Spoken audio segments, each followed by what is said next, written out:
Gay marriage, it's time for a change. Same sex marriage is slowly gaining ground across the world.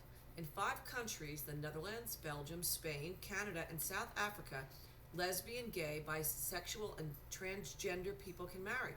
In addition, civil unions, registered partnerships, and domestic partnerships are available with varying rights and responsibilities in 19 other countries.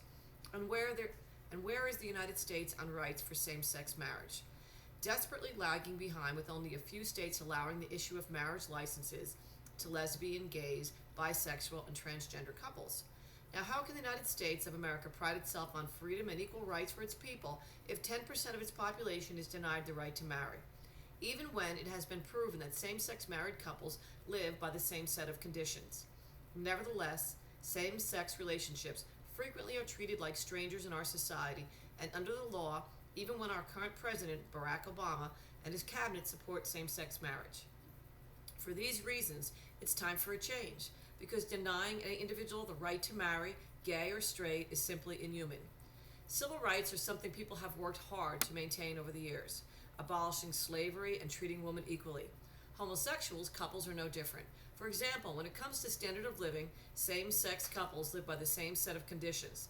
They have the same commitment to their children as heterosexual people. They live a life in which they cooperate with each other in all major aspects. They pay taxes and contribute to society economically and socially. There is the argument that same-sex marriages can never exist, since marriage is one that is a union between a male and female, and since same-sex couples can never meet the most essential purpose of a marriage in the Judeo-Christian sense, procreation. However, this argument is defeated by the allusion to the point that with the advancement of science, it is possible for same-sex couples also to have children through the process of artificial insemination.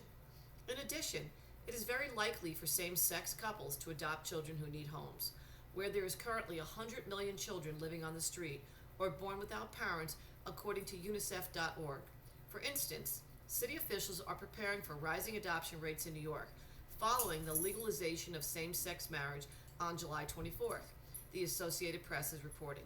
For these reasons, same-sex couples deserve to have their civil rights fulfilled. Just like women deserve to vote, they should be allowed to get married.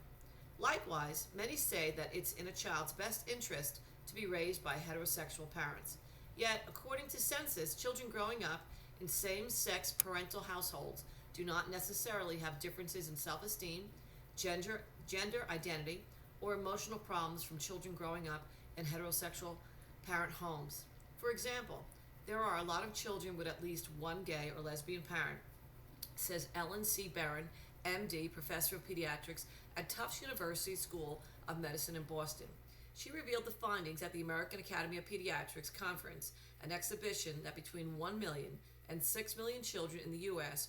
are being raised by committed lesbian or gay couples. She says, and the vast consensus of all the studies shows that children of same-sex parents do as well as children whose parents are heterosexual in every way.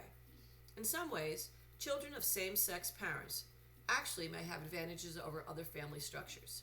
In fact, in a study published this month in the journal Demography by Harvard professor Rosenfield, that children being raised by same-sex couples have nearly the same educational achievements as children raised by married heterosexual couples. By mining data from the 2000 census, Rosenfield was able to figure out that the rates at which children in all types of families repeated a grade during elementary or middle school.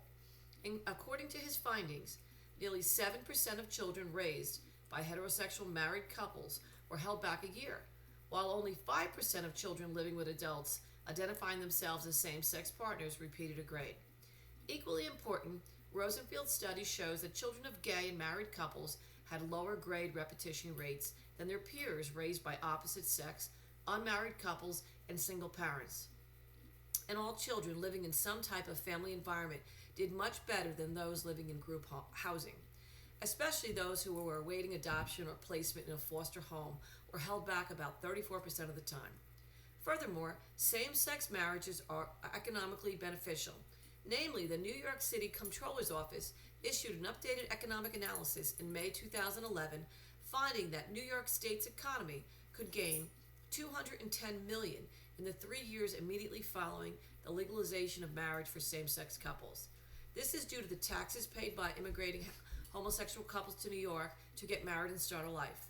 According to Mayor Bloomberg, same-sex marriages in New York City have generated an estimated $259 million in economic impact and $16 million in city revenues in the first year after the enactment of the Marriage Equality Act. In the final analysis, legalizing gay marriage is simple economics because gay couples pay taxes, they pay rent, go out to eat, start businesses just like heterosexual couples, and losing their money to other states or even other countries only means lost revenue. In contrast, the majority of the population against same-sex marriage firmly believes the Bible states that it is unholy for couples of the same gender to marry. Many people think that the word of the Bible is comparable to law. However, we have an amendment which protects our country from that exact institution, where the First Amendment provides that Congress shall make no law respecting an establishment of religion or prohibiting the free exercise thereof, as per procon.org. The fact that it's in the Bible should not dictate the laws against same-sex couples becoming wed. Not allowing same-sex couples to marry is like saying all people born with a certain hair color should not be allowed marrying people of other hair colors. It makes no sense.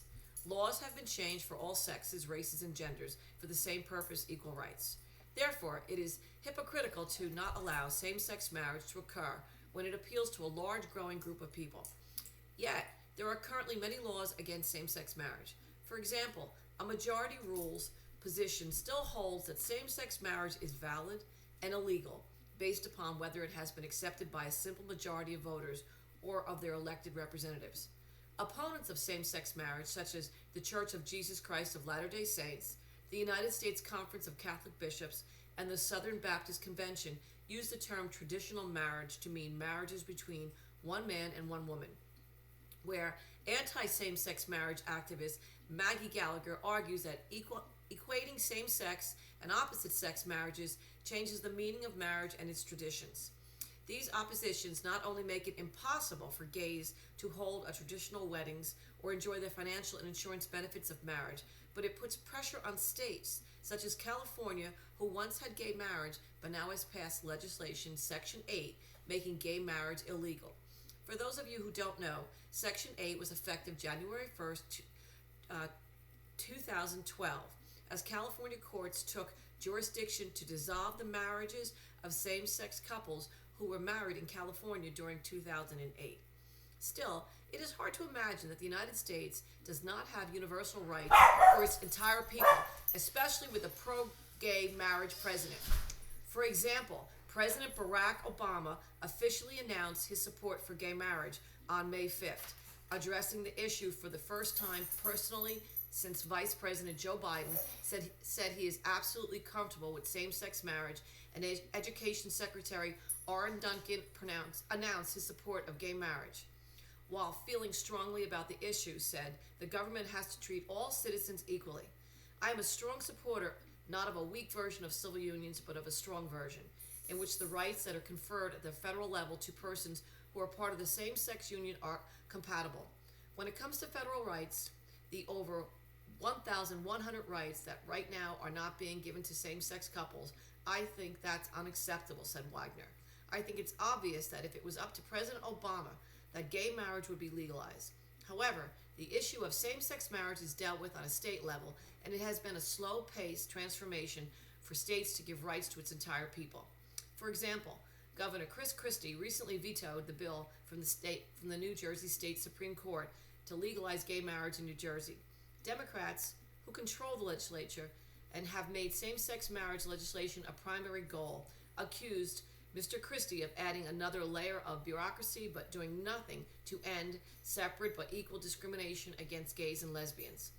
Governor Christie has responded saying he does not oppose same-sex marriage but believe an issue such as this magnitude cannot be made by 12 Supreme Court officials. Rather, it has to be made by the people. I believe this is a valid reason to veto a bill, but where is any follow-up by the governor to solve the issue? When will this vote be held, and how long will citizens of New Jersey be denied the right to marry and the benefits associated with marriage?